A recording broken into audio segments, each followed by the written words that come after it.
Esse é o Ancapsu e nós vamos falar sobre a situação na Ucrânia hoje, dia 22 de maio de 2023, são 8 horas da manhã aqui no Rio de Janeiro, 2 horas da tarde lá em Kiev, no momento que eu gravo esse vídeo, e a grande novidade do dia foi a invasão de Belgorod. É isso daí, se você olhar aqui nessa região aqui, Belgorod é essa cidade aqui russa.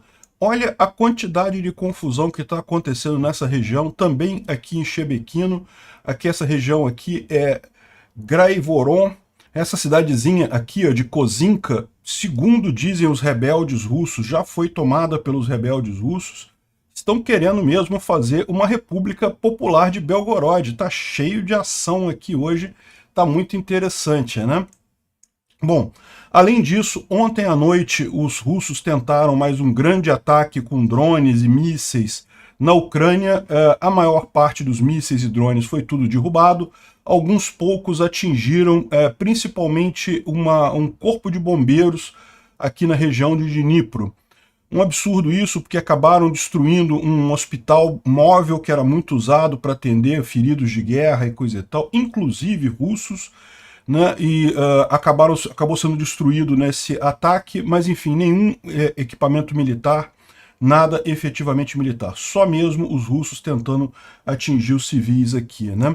Os ucranianos continuam com sua estratégia de atingir vários depósitos de munição e centros de logística russo aqui na parte ocupada da Ucrânia, né? Inclusive ontem em Simferopol houve uma explosão muito grande que deixou a cidade sem luz também.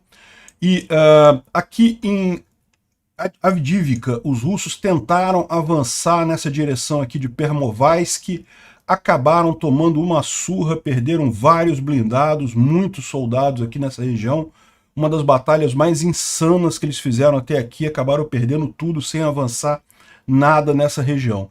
E em Bakhmut, o que a gente tem de informação é justamente que os guerrilheiros do grupo Wagner vão sair no dia 25, eles estão consolidando aqui a tomada de Bakhmut. Entre o dia 25 e o dia 1º de junho, eles disseram que vão abandonar completamente a posição, né? E os ucranianos já estão falando em cerco a Bakhmut. Eu acho meio cedo ainda, mas existe uma explicação que pode, de fato, gerar um problema para os russos aqui. Eu vou falar para você, vou explicar para vocês o que é exatamente no final das contas, né? Enfim, no fronte diplomático, acabou o G7 com todas as boas notícias que a gente esperava e com a má notícia que a gente esperava também. O idiota tapado do Lula acabou fazendo todas as besteiras que a gente imaginava que ele iria fazer. E na ânsia dele de agradar o Putin, como se o Putin tivesse alguma relevância no mundo atual, ele acabou perdendo uma oportunidade de ouro de alinhar o Brasil às democracias modernas, a todo mundo livre, né? Acabou passando vergonha lá. Mais uma vez tem uma dúzia de frases ali que são absurdas. Ah, mas o plano do Zelensky envolve a rendição total da Rússia. Não pode. Como assim não pode? Pô, a Rússia que invadiu, a Rússia que iniciou esse negócio, é lógico que pode. A Rússia tem que sair tudo mesmo da Ucrânia. Que história é essa? De meio termo numa invasão. Não existe isso, né? Só um idiota tapado, corrupto como Lula para falar uma idiotice dessa, né? Enfim, vamos falar sobre esses e outros assuntos em detalhes. Essas notícias foram sugeridas por Dino e Xandão, os traidores da nação. Ninguém sugeriu essa notícia e várias outras pessoas. Obrigado aí ao pessoal que sugeriu a notícia. Obrigado a você que está assistindo o nosso vídeo. Se você gosta do nosso conteúdo, por favor, deixe o seu like e se inscreva aqui no canal, né? Pois bem, antes da gente entrar nos assuntos mais interessantes do dia, vamos só recapitular que ontem à noite teve mais um ataque de mísseis e drones ucranianos em vários pontos da Ucrânia, mas como é padrão, a maior parte foi derrubado.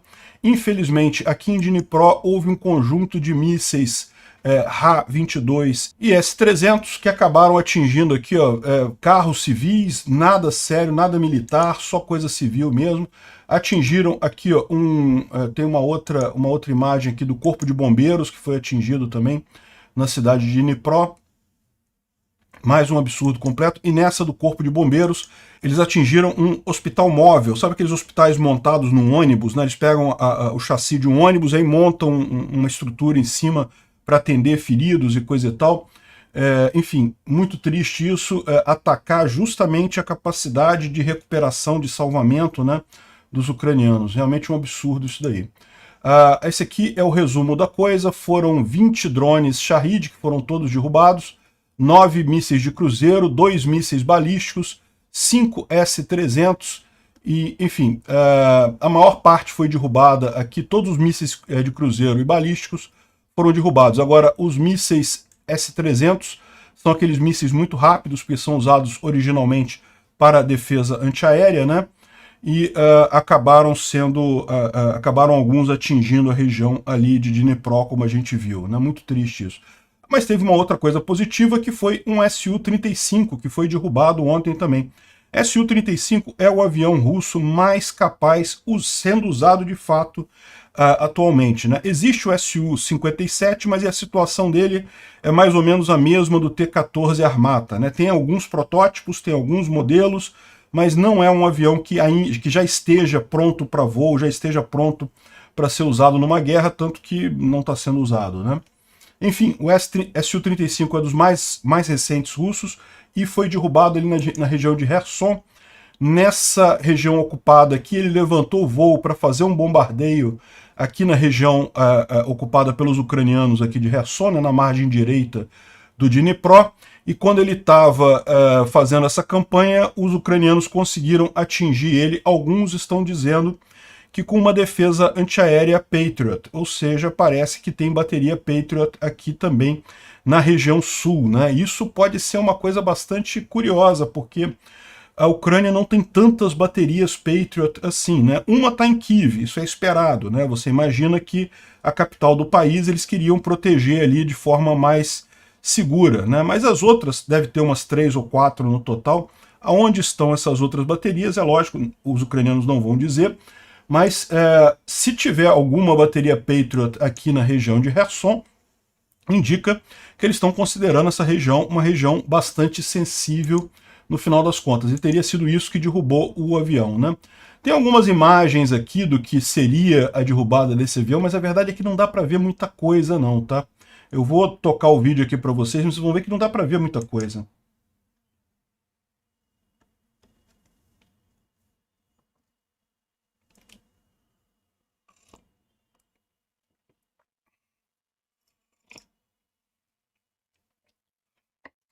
Bom, pois é, como eu tô mostrando para vocês, não dá para ver nada, na verdade, né? Mas enfim, ele teria sido derrubado aqui nessa região, como a gente falou, a partir de ele estaria lançando uma bomba contra Bilozerka, que é aqui próximo a Kherson, quando foi atingido pela defesa antiaérea ucraniana, né? E, bom, segundo eles estão dizendo aqui, o avião, então, o Su-35 teria lançado esse míssil em direção a Bilozerka, e logo em seguida lançou flares, né, para não ser atingido, mas acabou sendo atingido e acabou caindo aqui no Mar Negro, né? Então, menos um Su-35, excelente notícia aqui em Kherson. Agora, a grande notícia do dia, a grande interrogação, na verdade, do dia, é essa ação aqui em Belgorod. Olha como é que está animada a coisa aqui, né? Um monte de explosões aqui do lado russo da coisa. Começou hoje cedinho com explosões no vilarejo de Zamotse, na região de Belgorod. Aí depois, logo em seguida, na área de Greivoron, que também é próximo a Zamotsky. Vamos ver aqui no mapa para vocês entenderem, tá vendo aqui? Zamotsky é isso daqui, Greivoron é isso daqui, essa outra cidade aqui. Então, uma série de explosões, uma série de incêndios aqui. Lembrando, aqui é a fronteira da Ucrânia, né? Então essa área aqui está toda na mão dos ucranianos. Mas teve também aqui em outros lugares aqui, ó, Bezimeno, e, enfim, tem vários lugares aqui que houve essa ação aqui, né? Várias explosões e coisa e tal. Alguns estão dizendo que é ataque de drone. Agora, esse daqui foi um ponto central. Isso daqui é justamente o posto da guarda ali de Belgorod, na região de Kozinka, né? Kozinka é essa região aqui, ó, Kozinka. E aqui tem um posto da guarda, aqui, ó, esse posto da guarda aqui, que é onde faz a fronteira. Evidentemente essa fronteira está fechada, não pode entrar russo pro lado de cá, nem ucraniano pro lado de lá, mas de alguma forma o pessoal entrou e a situação aqui nesse posto de fronteira, em Kozinka, é bastante grave. Dá para ver aqui, tá tudo pegando fogo, e tem até imagens dentro do posto mostrando o posto todo quebrado e vários guardas mortos, motivo pelo qual eu não posso tocar esse vídeo aqui. Aparece um monte de guarda russo morto aqui no chão. O posto foi tomado pelos rebeldes, né? Mas aí que está a grande questão. Quem é que está fazendo isso? São os ucranianos invadindo a Rússia? E não, o que está dizendo aqui é a Legião Liberdade da Rússia. A gente já viu esse pessoal, eles já fizeram algumas incursões aqui em Briansk, aqui no norte, vocês lembram? Eles entraram, invadiram, fizeram um monte de coisa e tal. E agora parece que estão fazendo aqui em Belgorod. Esse pessoal, eles são russos. Vamos dar uma olhada no discurso deles aqui, ver o que eles estão dizendo, porque isso é meio importante. Tem que entender o que está acontecendo aqui, né? Ele está falando aqui, ó, nós somos russos, tal como você. Somos pessoas tal como você. Ou seja, o pessoal que está fazendo isso é russo, falando para russos lá em Belgorod, né? Nós queremos nossas crianças para crescerem em paz e serem pessoas livres, de forma que eles possam viajar, estudar e serem livres como um país livre. Mas isso não tem espaço na Rússia de Putin, apodrecida pela corrupção, mentira, censura, restrição de liberdade e outras repressões. Nessa Rússia em que a vida de uma pessoa significa menos que a carteira de um oficial. Na Rússia, onde uma linha de ferro separada está sendo criada para a residência do bunker do Putin, né, ao invés de reparar estradas nas regiões da Rússia, né? Um país ditatorial onde crianças são separadas de seus pais e por simplesmente pedir a paz, e adolescentes recebem sentenças de prisão perpétua, né? É hora de colocar um fim na ditadura do Kremlin. Obrigado a todos aqueles que nos suportam, para todos os que ajudaram com nossas doações e cigarros quando necessário. O seu suporte é aquilo que todo dia nos lembra do nosso objetivo final, que é a Praça Vermelha em Moscou. Sejam resistentes, sejam bravos, não fiquem com medo, porque nós estamos chegando em casa. A Rússia será liberada. Rapaz, o pessoal da Freedom for Russia tá realmente animado com isso daí, né? E estão causando um estrago lá, né? Parece que no Telegram já está um desespero completo dos russos com isso. E lutas aqui, lutas ali, muito barulho que só tem um objetivo, causar pânico e desinformação e coisa e tal.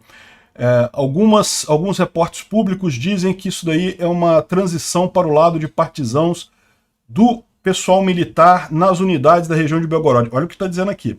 Estão dizendo que algumas unidades militares da região de Belgorod estão aderindo a este movimento, né? Eu não sei, acho que está muito cedo para isso, mas enfim. O pessoal... Esse aqui é o prefeito de Belgorod dizendo que não está acontecendo nada demais, que está tudo calmo, fica todo mundo calmo, não tem nada demais e coisa e tal. Só a necessidade dele convocar um monte de gente para uma reunião desse tipo de emergência já mostra que não está tão normal assim no final das contas, né? O que ele está querendo dizer é que não tem nada demais, não tem nada acontecendo, mas a questão é que a situação está bastante crítica. Em outro momento ele fala aqui, ó, que tem dúzias de feridos e mortos, e existem notícias que são bastante perturbadoras na região de Grey-Voron, ou seja, os caras tentando tranquilizar todo mundo, dizer que está tudo tranquilo e coisa e tal, mas ao mesmo tempo dando notícias que não faz muito sentido, né? Notícias bastante graves, assim, no final das contas. Nesse momento, batalhas ferozes estão acontecendo do lado da fronteira com Belgorod, no vilarejo de Dronovka. Dronovka é aqui, ó, mais ao norte, ou seja, além aqui da região de Grey-Voron, mais ao norte aqui também, a situação parece que está complicada ali, né? Equipamento militar está sendo trazido de ambos os lados e muitos drones foram vistos no ar, né? O outro diz aqui que os ucranianos lançaram um ataque massivo de mídia na região de Belgorod, né? Hohols é um apelido depreciativo que os russos usam contra os ucranianos, né? Todos os canais de Telegram estão mostrando várias imagens de, segundo eles dizem aqui, degenerados que fugiram da Rússia e estariam envolvidos palhaços que tiram fotografia com o background de sinais, né, de placas de cidades na Rússia à medida que eles avançam, né? Então, peraí, das duas uma, ou é uma ofensiva de mídia, ou está acontecendo a ofensiva mesmo e o pessoal só está publicando a coisa, né? E aqui várias indicações, aqui seria um dos pontos, Dronovka, né, onde está havendo muita batalha, e aqui seria a região em que os tanques estariam avançando, em Kozinka e Graivoron, nessa região aqui próximo a Belgorod, né? E olha só, apareceu uma chamada no Viber, né? O Viber é um Telegram ou WhatsApp, se você preferir, um programa equivalente a esse, que é comum lá na Rússia, muito usado lá na Rússia. Aliás, mas funciona aqui no Brasil também, tá? Se quiser usar o Viber, você consegue. Existe um aviso no Viber sobre evacuação em direção a Moscou. Avisem as pessoas para não entrarem em pânico, né? Ou seja, evacuação em direção a Moscou é uma coisa que dá um certo pânico mesmo, né? Agora, olha só, o rapaz russo aqui chegou no carro dele e está vendo que um aviso de alerta, nós avisamos para vocês para fazerem uma evacuação, continuar em Belgorod não é seguro, Belgorod será liberado. Vamos ouvir aqui o que está acontecendo. Завелся, включил радио и охуел. Слушайте, что говорят. Белгород станет свободным. Повторяю, жители города Белгород, призываем вас немедленно эвакуировать. Mal dá para ouvir, né? Mas segundo ele está dizendo aqui é isso, né? Residentes do Belgorod, vocês têm que evacuar, ficar em Belgorod não será seguro, Belgorod será liberado e coisa e tal. Pode ser que justamente tenha sido um ataque hacker, ou então alguém tomou uma estação de rádio, né? Enfim, parece realmente um avanço ali, né? Isso daqui é justamente o distrito de Graivoron. Hoje cedo, algumas imagens aqui de explosões lá nesse local. Graivoron, como vocês sabem, é essa região aqui, né? É um distrito relativamente grande aqui nessa cidade, né? E segundo eles estão dizendo, essa Kozinka que já está tomada pelos rebeldes, né? Já foi tomada e agora estaria o ataque aqui em Graivoron, né? E Graivoron, Belgorod está um pouquinho mais para cá, mas enfim, é um distrito bem significativo esse daqui em termos de tamanho, e as imagens das explosões são bastante significativas ali na cidade, né? Segundo o pessoal está dizendo, isso daqui não, que a defesa antiaérea está funcionando, que o que aconteceu foram alguns foguetes que caíram em jardins e coisa e tal. Mas não está aparecendo isso não, tem umas explosões bem significativas aqui, né? Não está aparecendo o resto de foguete caindo não, mas enfim. Assim, e está sem eletricidade na região de Belgorod, acabou a luz na região toda ali, né? E aqui tem umas imagens de colunas de veículos armados da Legião Liberdade para a Rússia e da RDK, que é a Russian Volunteer Corps, o Corpo Voluntário Russo, que é um grupo de russos também que é a favor da Ucrânia, que é contra o Putin, que estava lutando na guerra do lado da Ucrânia. Então esse pessoal, tanto da Legião Liberdade para a Rússia e da RDK, estariam nesses comboios aqui entrando em Belgorod, né? Outra coisa curiosa é isso daqui, ó. Olha só. Olha o barulhinho de mobilete, né? Aquele barulhinho de motor 2 tempos de mobilete. Isso aqui é um drone que parece um Shahed 136, né? Só que olha só, é um drone ucraniano novo. Olha que coisa, né? Quem imaginaria? Os ucranianos, vocês sabem, lógico que eles tiveram acesso aos drones iranianos, né, que foram usados contra eles e provavelmente já fizeram drones similares para usar contra os russos, estão usando nesse evento, né? E o barulho de tiros que você ouve são os russos tentando derrubar esse drone na base do tiro, né? Aqui, ó, isso aqui é uma coisa que pode não significar nada, mas pode significar alguma coisa sim. Pela primeira vez um mapa tá mostrando aqui, ó, que tem uma zona cinzenta dentro da Rússia, não está controlada pelos ucranianos ainda, mas é uma zona cinzenta dentro da Rússia aqui, ou seja, tá vendo aqui a Kozinka, que foi onde atravessou justamente o posto policial aqui.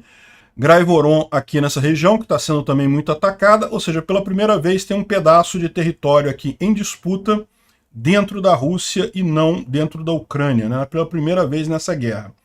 Provavelmente não é muita coisa. Eu vou falar no final dessa história toda, vou contar para vocês o que eu acho que é essa coisa toda aqui. Mas, de qualquer forma, pode ser que não, pode ser que realmente seja um movimento significativo. Por quê? Porque uma das coisas que o pessoal está falando é justamente o seguinte: os russos botaram todas as tropas deles para aqui em Zaporizhia, aqui em Bakhmut, nessa região toda aqui, para proteger da contraofensiva ucraniana, né?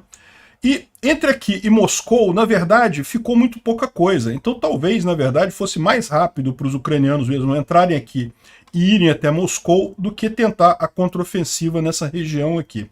Não sei, mas tem gente dizendo que seria isso mesmo.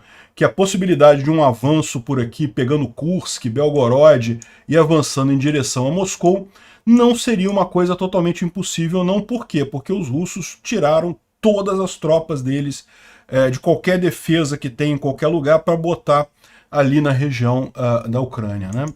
Outra coisa que eles podem alegar, que seria uma coisa bastante crítica, não sabemos se isso realmente vai acontecer ou não, mas que essa região aqui, ó, a 4 quilômetros dessa região que foi invadida, supostamente invadida pelos ucranianos, existe um silo nuclear russo.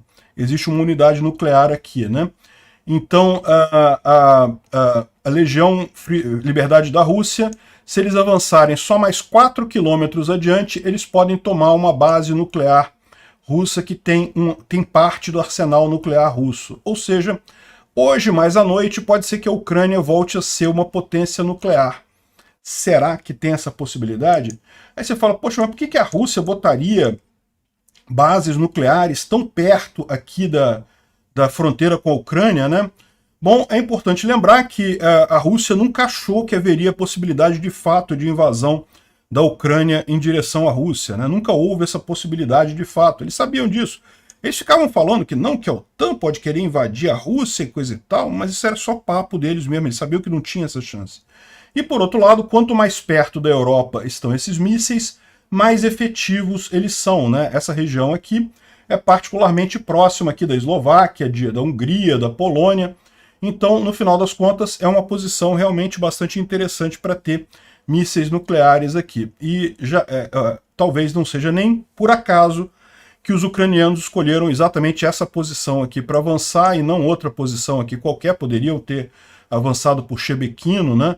Ontem já teve ataque aqui em Shebekino, teve também coisa em outros lugares aqui de Belgorod, mas eles avançaram por aqui justamente pela proximidade com a base nuclear que tem nessa região, né?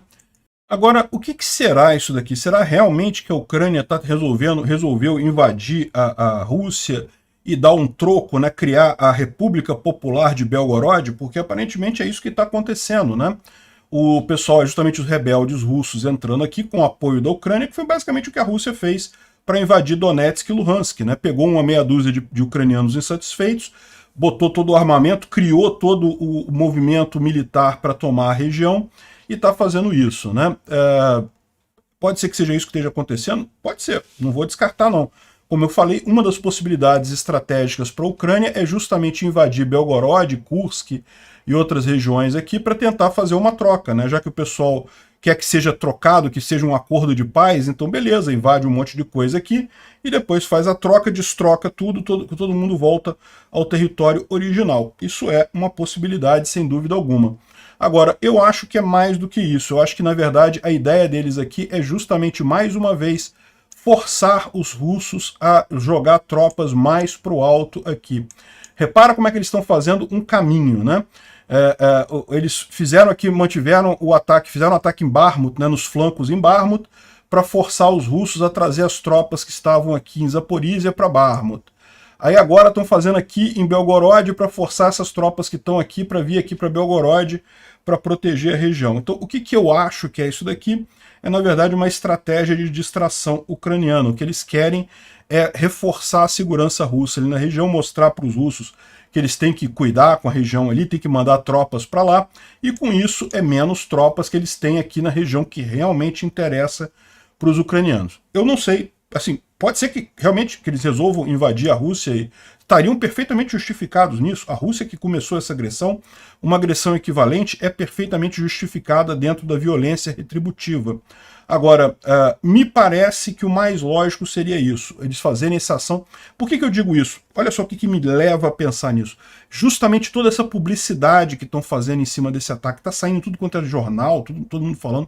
Se fosse um ataque que eles pretendessem, de fato, criar a República Popular de Belgorod, né, uma república separatista dentro da Rússia, eles fariam isso de forma muito mais silenciosa, de forma muito mais quieta, né? Enfim, vamos ver o que vai acontecer, vamos ver se dá certo esse movimento, né? O que acontece, né? Bom, outras notícias, incêndio em Moscou. Parece que tem um grande fogo no comissariado militar de Moscou, um prédio militar lá em Moscou. Um grande incêndio. Não dá para saber, provavelmente foi algum acidente, né? Não tem jeito, né? Aqui também a região de Sverdlovsk, na Rússia, mais incêndio florestal, chega a estar atrapalhando os trens que estão passando lá, um grande incêndio florestal mesmo naquela região lá. E também aqui em Voronezh, na Rússia, uma subestação acabou pegando fogo. É uma estação próxima de uma planta de energia elétrica, e com isso a eletricidade caiu nessa região de Voronezh, na Rússia, né? Agora, o que teve de ataque mesmo, esses incêndios aqui pode ser acidente, pode ser sabotagem também, é verdade, mas é longe da Ucrânia. Agora, o que aconteceu aqui foi aqui em Simferopol. Simferopol, vocês sabem, fica aqui na parte ocupada da Crimeia, e houve uma grande explosão causando um blackout na cidade, né? Vamos ver aqui, ó, esse aqui é alguém no trânsito lá, mostrando o momento da explosão. Tá vendo? Lá atrás dá pra ver o momento da explosão, e dá pra ver que as luzes apagam também na parte de trás, tá vendo? Aqui também dá pra ver aqui uma grande região de Simferopol às escuras, depois da explosão lá atrás. Aqui também a explosão, a grande explosão, e muita coisa às escuras aqui. Ou seja, provavelmente alguma subestação elétrica ou alguma usina de geração de energia elétrica foi atingida nessa região, com o objetivo justamente de dificultar a logística russa ali, né? Aqui, ó. As luzes estão apagadas em Simferopol, muita coisa apagada ali mesmo. Também teve um grande ataque em Enakievo, aqui próximo a Donetsk, né? Donetsk está aqui nessa região, Enakievo é aqui. Essa cidade tem sido seguidamente visada pelos ucranianos, provavelmente porque ela está sendo usada pelos russos como transporte de pessoal e como rota de logística aqui, né? Aqui também, olha só, os ucranianos atingiram um grande depósito de munição em Mospini, próximo da região de Donetsk, né? Segundo estão dizendo aqui, está pegando fogo há várias horas isso daqui, muitas explosões secundárias. Vamos ver se dá para ouvir alguma coisa. Там же склады, ёбаный урод. Dá para ver um monte de explosão secundária assim. Mospini é aqui, ó, é perto aqui de Donetsk, aqui, ó, Mospini. Essa região aqui, atrás de Donetsk aqui. Como vocês sabem, toda essa região aqui é muito usada pelos russos como logística, né, como hub logístico. Aqui, mais uma imagem do exército ucraniano aqui se preparando para alguma coisa. O mais provável é que isso aqui seja treinamento, não seja nem preparação para avanço propriamente dito, mas já dá para ver aqui muitas formações ucranianas aqui se preparando para a contraofensiva, né? Estamos todos ansiosos para ver o início efetivo dessa contraofensiva. Em termos militares, ontem teve, parece que, uma grande tentativa de avanço russo aqui próximo a Avdiivka. Avdiivka, vocês sabem, essa cidade aqui, que é controlada pelos ucranianos, os russos estão tentando tomar essa cidade há muito tempo, e particularmente estão tentando cercar a cidade, né? Fechar o cerco aqui.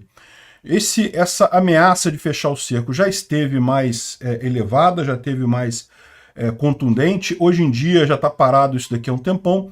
O que os russos conseguiram mesmo foi Krasnohorivka e Kamianka. O resto não teve nenhuma mudança, né? De qualquer forma, parece que eles estão tentando agora um avanço aqui em Pervomaisk.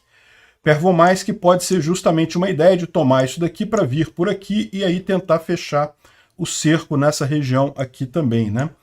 Enfim, eles tentaram ontem um avanço nessa região e o Reporting from Ukraine estava explicando aqui que foi uma das piores estratégias possíveis, né? Então a região aqui, a região de Pervomaisk aqui, ela está ainda metade na mão dos russos, metade na mão dos ucranianos, e os ucranianos têm posições nessas fileiras de árvores aqui nessa região, né? Então os russos, a ideia dos russos era tomar essas posições ucranianas que estavam aqui. Então o que eles fizeram? Eles mandaram um conjunto de tanques nessa direção, mandaram tropas nessa direção para a primeira coluna de árvores, os tanques para a segunda e deixaram um tanque, um main battle tank aqui, um tanque central de batalha para dar cobertura a tudo isso, né? Só que os ucranianos perceberam a coisa, chamaram a artilharia em cima do tanque principal, destruíram o tanque que estava dando apoio a eles, e aí em seguida abriram fogo de metralhadora contra as tropas que estavam se aproximando a pé aqui, mataram todas os 40 soldados russos que estavam vindo nessa direção, e aí depois, quando os tanques, ou quando esses blindados aqui, isso aqui não necessariamente são tanques, tá? São blindados, chegaram aqui na segunda linha ucraniana, os ucranianos fizeram a festa, porque tinha gente aqui, tinha gente aqui, tinha gente aqui, e no final das contas destruíram todos os 4 blindados, né? Tem aqui a imagem disso daí, e basicamente é isso, né? Mataram o tanque aqui, destruíram completamente, e o ponto aqui foi uma tentativa de avanço tão mal planejada que o pessoal está se perguntando que diabo que eles estavam pensando nisso daqui, né? Qual foi a ideia do pessoal para fazer uma tentativa tão patética assim? Enfim, os russos perderam mais um monte de gente aqui também, né? Bom, além disso, ontem parece que teve a confirmação, a gente já falou no vídeo de ontem, né, da captura de Bakhmut. Ainda tem algumas casinhas do lado de fora ali que ainda estão sob controle dos ucranianos, sim, ainda tem, mas a verdade é que, de forma geral, Bakhmut já está na mão dos russos, né? Agora, a informação é que o Prigozhin falou que entre dia 25 de maio e 1º de junho, ou seja, mais adiante aí na semana que vem, eles vão começar a sair no dia 25 de maio, que ele espera que no dia 1º de junho não tenha mais nenhum soldado do grupo Wagner ali em Bakhmut, né?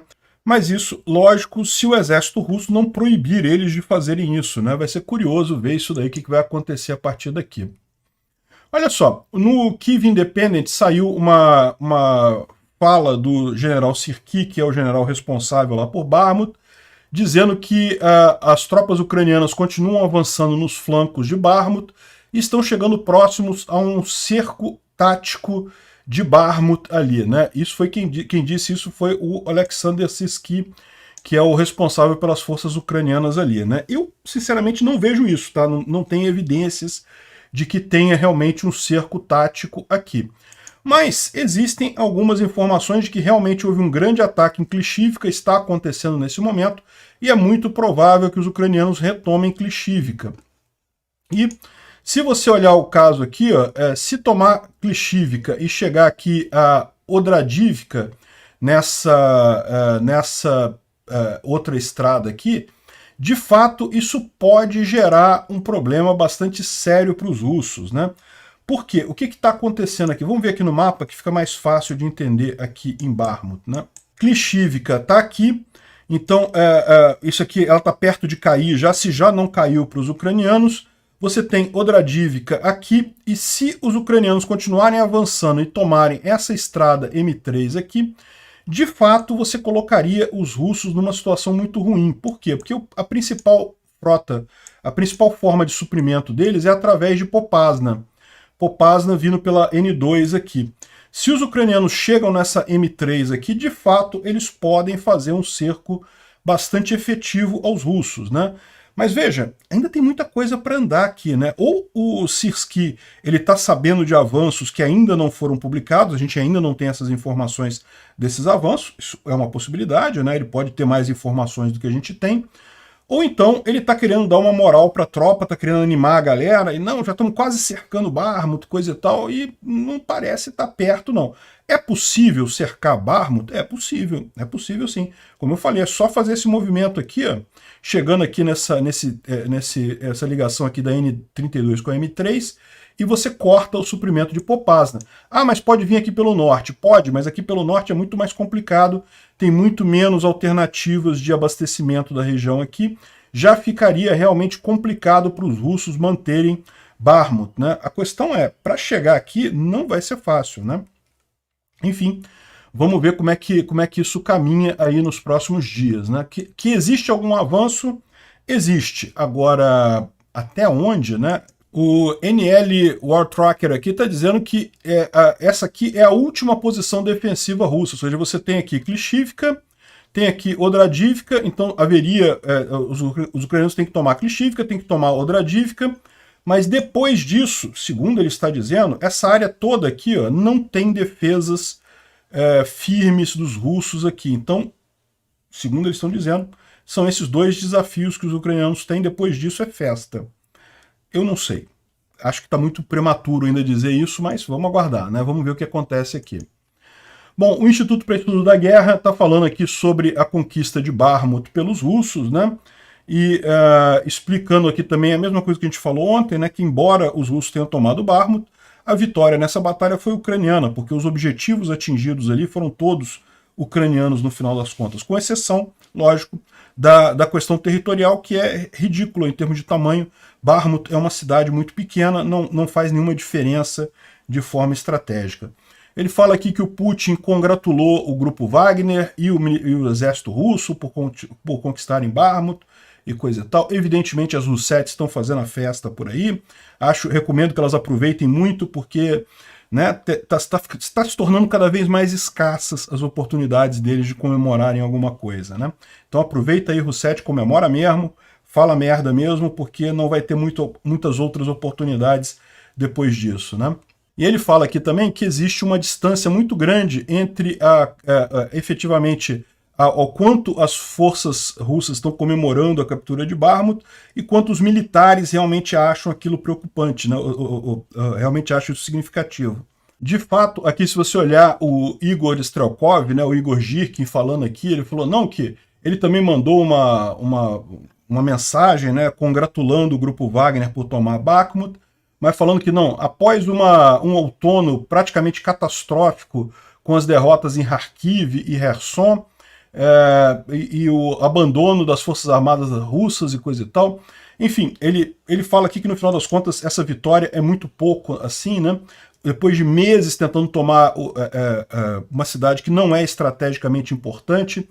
E aí ele fala aqui que agora a gente está esperando o movimento de retorno do inimigo, né, dos ucranianos, e da mesma forma que aconteceu em setembro do ano passado com o avanço em Kharkiv, os nossos valorosos generais limitaram, né, conseguiram tomar a região ali de Donetsk, está falando de Severodonetsk e Lysychansk, que foram as últimas duas cidades que os russos tinham conquistado antes de Bakhmut, né? Isso foi em meados do ano passado, e logo depois que os russos conseguiram tomar Severodonetsk e Lysychansk, os ucranianos lançaram a contraofensiva em Kharkiv, ou seja, os russos tomaram duas cidades, os ucranianos liberaram 50 cidades em seguida, mais uma área enorme. Enfim, o estoque de munição nosso é mínimo. Se, por exemplo, o inimigo, os ucranianos, escolherem a direção de Donetsk para um ataque frontal, na direção de Mariupol, então vão encontrar unidades e subunidades muito batidas e afinadas pela transferência de reservas para Bakhmut, e se decidirem atacar em Zaporizhia, talvez não precisem se preocupar com a estabilidade da defesa em Sloviansk e Kramatorsk, próximo de Avdiivka. Assim, eu considero essa vitória próxima a Bakhmut inicialmente desnecessária, era uma distração, um objeto sem interesse estratégico, falei sobre isso várias vezes, e pírrica. Não valeu o esforço e o dinheiro gasto nisso, nem de perto. Espero estar errado, é o que ele conclui aqui, não dá para ver, espero estar errado, é a conclusão dele nesse post, né? Então, como diz aqui o pessoal do Instituto para Estudo da Guerra, as Russettes que não estão acompanhando a coisa estão comemorando bastante, mas o pessoal que está interessado, mesmo do pessoal russo, não está tão entusiasmado assim com essa captura de Bakhmut, né? Outro sinal de desespero russo aqui é que, olha só, uma notícia na Rússia, que olha, a Alemanha joga água fria nas esperanças de F-16 para a Ucrânia. Berlim disse que não vai fornecer jatos F-16 para Kiev e nem vai treinar pilotos nisso daí, disse o chanceler Olaf Scholz, né? O pessoal está rindo porque a gente sabia disso desde o início. A Alemanha não usa F-16, a Alemanha não tem F-16. Então como que a Alemanha iria fornecer F-16 para a Ucrânia se ela não usa esse jato? Lógico, a gente fez uma coalizão ali que incluía a França, o Reino Unido, a Holanda e coisa e tal. Justamente não incluiu a Alemanha, por quê? Porque a Alemanha não tem, a Alemanha não usa. A gente já sabia disso. Eles estão colocando como se fosse um revés para a Ucrânia. Não, não é revés nenhum. Todo mundo sabia que a Alemanha não ia participar desse esforço particular. Mas aqui... é um crack na OTAN, a OTAN está rachando, não sei o que lá. Eu vou te falar um negócio, o pessoal está no desespero mesmo, né? Bom, isso daqui é só uma curiosidade. O carro do patriarca Kirill sofreu um acidente lá em Moscou, tá vendo uma batida aqui, e o curioso da história é que o carro dele é um carro blindado, né? Um carro, em tese, um carro blindado, fabricado em Moscou, ficou totalmente destruído o carro do patriarca Kirill. O patriarca Kirill é o chefe da igreja ortodoxa russa, né? E bateu num carro que é um Volvo normal, o Volvo ficou bastante danificado também. Mas para pensar, o outro carro era um carro blindado. Um carro blindado deveria ter passado por cima do outro carro sem sofrer nada. O outro carro era um Volvo, ficou bastante amassado, mas meio que não teve grandes danos. Estava andando, estava funcionando ainda o outro carro. O Volvo continuou andando. O carro do patriarca Kirill destruiu completamente. E o pessoal está falando, né, a qualidade da indústria russa, né? Mesmo blindado russo, totalmente destruído por um Volvo. Bom, um vice-ministro russo, o senhor Peter Alexandrovich Kucherenko, acabou de morrer no sábado, dia 20, depois de passar mal no avião, depois que a delegação do seu país voltava de uma viagem de negócios a Cuba, né? Olha que coisa, hein? O pessoal de Cuba também aí, ó, mandando ver mesmo nos ministros russos, hein? Impressionante. Bom, eu não queria nem falar sobre isso, cara. É tanta vergonha que eu sinto desse negócio que eu não queria nem falar sobre isso, mas enfim, a gente tem que falar, né? Olha só que coisa ridícula. O Lula falou que não conseguiu falar com o Zelensky porque não conseguiram horário, que chegou a dar um horário para o Zelensky, marcar hora com o Zelensky, mas acabou que o Zelensky não apareceu e coisa e tal. O que acontece isso? Por que o Zelensky não foi? Porque isso é uma humilhação, cara. Eles estão todo mundo num encontro lá, é só encontrar. Não tem esse negócio de marcar hora para não sei o que lá, aparece lá, encontra e pronto, né? O Lula quis fazer isso de marcar uma hora para o Zelensky aparecer lá e falar com ele, justamente para tentar mostrar um ar de superioridade na coisa. E o Zelensky chamou bullshit, né? Não vou, pô, que negócio de marcar horário. A gente tá aqui, pô, encontra, né? E a coisa fica toda mais evidente nessa reunião, que estavam ambos. Aqui, ó, o Zelensky chega na reunião, o Zelensky chega na reunião, todo mundo falando com ele, coisa e tal, cumprimentando, Olaf Scholz, o cara lá do Japão, todo mundo, até o Narendra Modi, que é o premier da Índia, né, que em tese também é meio aliado do Putin, todo mundo falando com o Zelensky, cumprimentando ele lá, uma rodinha, e aí depois a televisão mostra que lá no cantinho o Lula fingindo que tá lendo ali a receita de bolo do cardápio do dia, porque eu não sei o que o Lula tá lendo ali, sentado ali no cantinho, sem fazer nada. Que vergonha isso, cara, que vergonha. Tá mais do que na cara que o Lula não queria tirar o pau do Putin da boca, e daí não teve coragem de ir lá falar com... Cara, olha só, não precisava nem fazer acordo, nem fazer nada. Fala com o Zelensky, pronto, fala com o cara. Diz que não, que solidariza com as mazelas que a Ucrânia está passando e coisa e tal, e pronto, fala com o cara, qual o problema? Não, mas o Lula ficou lá com o pau do Putin na boca, né? Não quis fazer isso. Aí o New York Times trata o Lula como um aliado próximo da Rússia. Mas é óbvio. E olha só, e não podem nem acusar, nem dizer que o Lula mudou. O Lula resolveu se aliar à Rússia.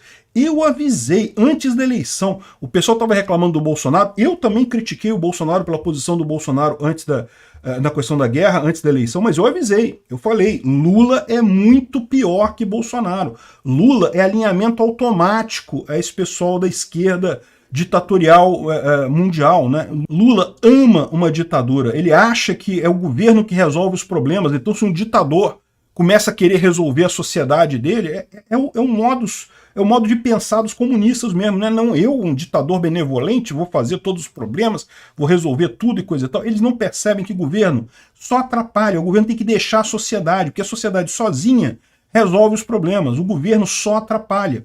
Enfim, eu avisei. Não podem dizer nada. Eu avisei. O Lula é muito pior que Bolsonaro nesse aspecto também, né? E aí, como não poderia deixar de ser, teve mais merda do que isso, né? O Lula disse que o Zelensky não se encontrou que ele não se encontrou com o Zelensky porque o ucraniano se atrasou. Não, porra nenhuma. O Lula quis marcar horário, falou, não, em tal hora eu encontro com você e coisa e tal. Que besteira, eles estão numa cúpula ali, todo mundo um do lado do outro. O Narendra Modi lá encontrou com ele, falou, o cara da Indonésia também é a mesma situação, também é aliado do Putin, foi lá e se encontrou e coisa e tal. E o Mário Sabino apontou isso de forma muito clara, que o Zelensky desmascarou o Lula no palco internacional. Ficou claro para todo mundo que Lula é putinista, é um amante da Rússia, está do lado da Rússia. Não tem porcaria nenhuma de plano de paz do Lula, não tem nenhuma pretensão de ajudar em alguma coisa. O que o Lula quer é a vitória do Putin. O que ele quer é que a Ucrânia se renda, entregue territórios ou parte dos territórios e o Putin fique bem. É isso que o Lula quer. Eu não entendo porquê, mas é isso que o Lula quer. Um absurdo completo. Ficou desmascarado, ficou óbvio para todo mundo que Lula é uma Roussette. Muito pior que Bolsonaro, diga-se de passagem. Aí, como não podia deixar de ser, o cara ainda falou merda ainda. Olha só. Ele subiu o tom sobre Biden e disse que o discurso de ir para cima do Putin não ajuda. Como não ajuda? O Putin é o agressor, cara. O Putin invadiu um país, tem que ir para cima do Putin. O Putin é o cara que tá errado. É lógico que tem que ir contra o Putin. Não tem esse negócio de, mas ele começou a guerra sem querer. Não, ele foi lá invadir um país. Que história é essa?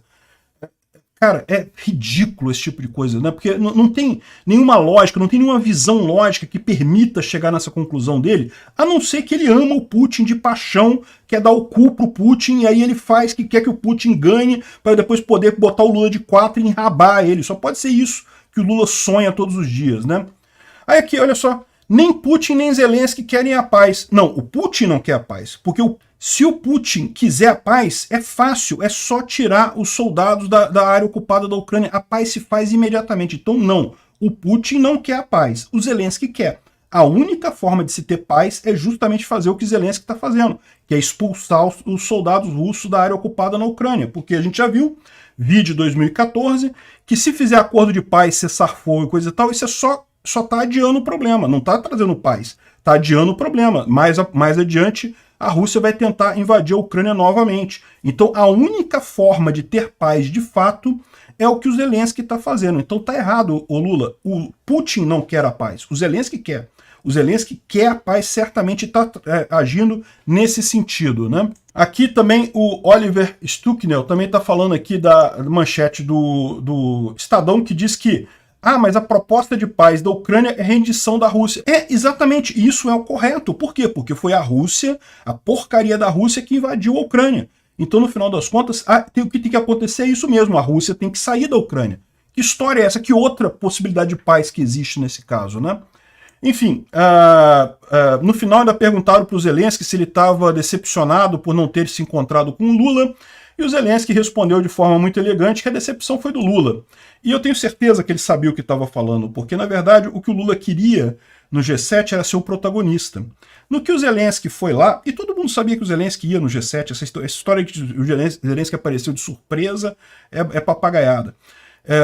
O Zelensky apareceu lá, o Zelensky foi o centro das atenções. Todo mundo, o principal foco do G7 é o Zelensky, e é lógico. O grande problema do mundo neste momento é a invasão russa da Ucrânia, e o Zelensky é o cara que está na ponta disso daí, que está lutando pela liberdade ali na região. Então é lógico que ele seria paparicado. quem ficou decepcionado foi o Lula, que mais uma vez se mostrou o anão diplomático que sempre... A gente sempre soube que seria, né? Sempre soube disso. É muito triste, né? E o Zelensky depois fez uma mensagem agradecendo a todos os líderes que participaram do G7, literalmente, todos menos o Lula. É lógico. Vai falar o quê? O Lula foi o único. Nem a Índia, nem a Indonésia, que estão também ligadas à Rússia, nem elas adotaram uma política tão pau do Putin na boca quanto o Lula. É muito triste isso. Obrigado por assistir o vídeo até o final. Além de curtir, compartilhar e se inscrever no canal, considere se tornar patrocinador com valores a partir de R$ 1,99.